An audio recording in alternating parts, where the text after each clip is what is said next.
Okay, let's unpack this. We're launching a deep dive into the India tranche. These are documents being released through 2025 and 2026. All stemming from the Epstein Files Transparency Act and some really aggressive reporting from places like Dropsite News. Exactly. And our mission here is, I think, pretty crucial. We're not looking at Jeffrey Epstein as just a financier. He was something.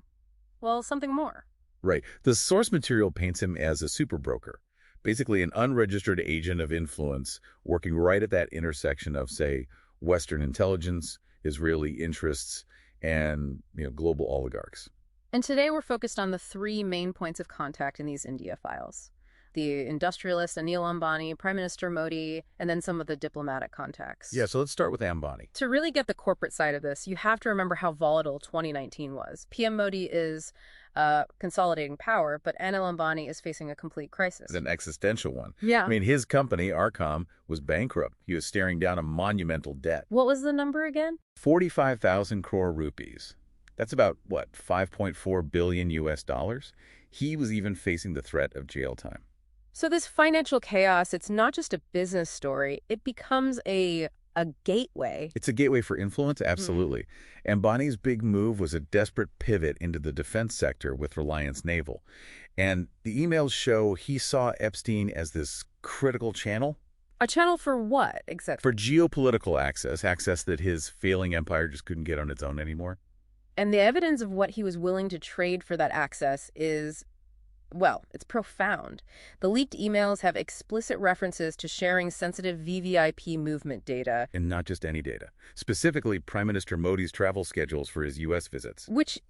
That's not for planning a car service. No, not at all. That kind of data is leverage. It's how you prove your proximity, your access to other powerful people. We also see talk of India-Israel arms deals worth billions. So Epstein is acting like a high-level lobbyist here. Precisely. He's using his connections to the Israeli defense establishment to make sure that a massive joint venture with Rafael Advanced Defense Systems went to Ambani's struggling group. It was access traded for survival.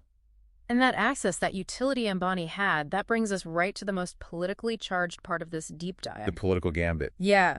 Epstein tries to broker a meeting between Prime Minister Modi and Steve Bannon in 2019. Bannon saw Modi's India as, central to his whole nationalist international strategy, and he needed a back channel. He needed a way in that wasn't official. And here's where it gets really interesting.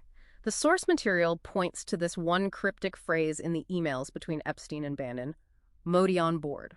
Right. And while the headlines ran wild with that, suggesting he was physically on an aircraft or something. Which would never happen with SPG protocols. Exactly. The Special Protection Group would never allow that.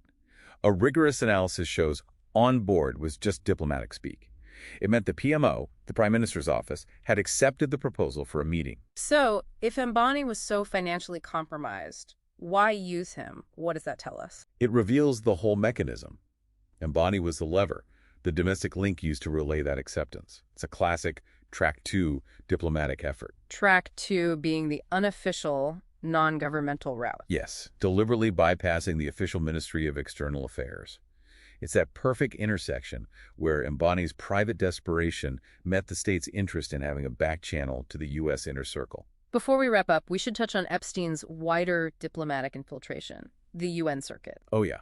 The 2014 calendar entry is a key piece of evidence. It lists Hardeep Puri, India, who is Hardeep Singh Puri, then at the IPI, as an invitee to one of Epstein's receptions. And this illustrates a pattern, doesn't it? It does. Epstein was using the sort of anonymity of the UN General Assembly to collect powerful names. He wasn't just having dinner parties. He was building a Rolodex of compromise.